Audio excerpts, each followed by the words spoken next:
Europe 1, il est 6h25 en ce 13 février 2015. Aujourd'hui dans l'histoire, on voyage dans notre histoire tous les matins avec Franck Ferrand. Bonjour Franck. Bonjour Thomas. Alors à quel 13 février vous a déposé votre machine à remonter le temps, Franck? Le 13 février 1575, en la cathédrale de Reims, nous assistons au sacre du nouveau roi de France, Henri III.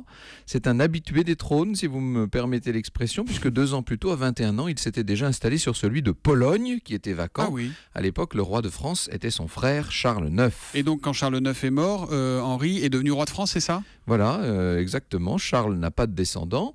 Or, il n'a pas fallu le prier longtemps, ce frère ambitieux.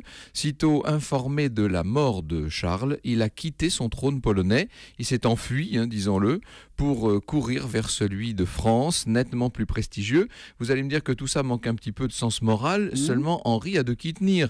Ce fils de roi, frère de 2 rois, est le fils de la machiavélique Catherine de Médicis. On peut même dire qu'il est son fils préféré. Or donc, en ce 13 février 1575, il entre en la cathédrale de Reims pour y être sacré. Il va recevoir l'onction du Saint-Crème avant de ceindre la couronne. Ça devait être extrêmement impressionnant ces cérémonies-là, Oui, non? c'était très majestueux, avec une dimension quasiment mystique.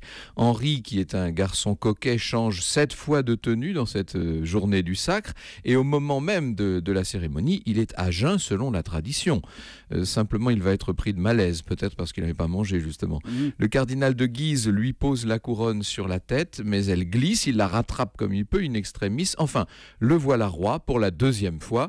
Il va régner jusqu'au 2 août 1589, jusqu'à son assassinat par un moine dominicain du nom de Jacques Clément. Ce jour-là, le roi, sur sa chaise percée, sera surpris par le dominicain. « Ah, méchant moine, tu m'as tué !» Vous connaissez l'expression, enfin l'exclamation d'Henri avant de tomber en agonie. Il mourra le lendemain. Henri III étant le dernier de la branche des Valois, il cédera son trône au premier Bourbon, Henri IV. Là, on peut dire que commence une nouvelle page d'histoire. Alors j'ai vérifié, c'était pas un vendredi 13 en 1575, c'était un dimanche. Exactement. Voilà, dimanche 13 février 1575.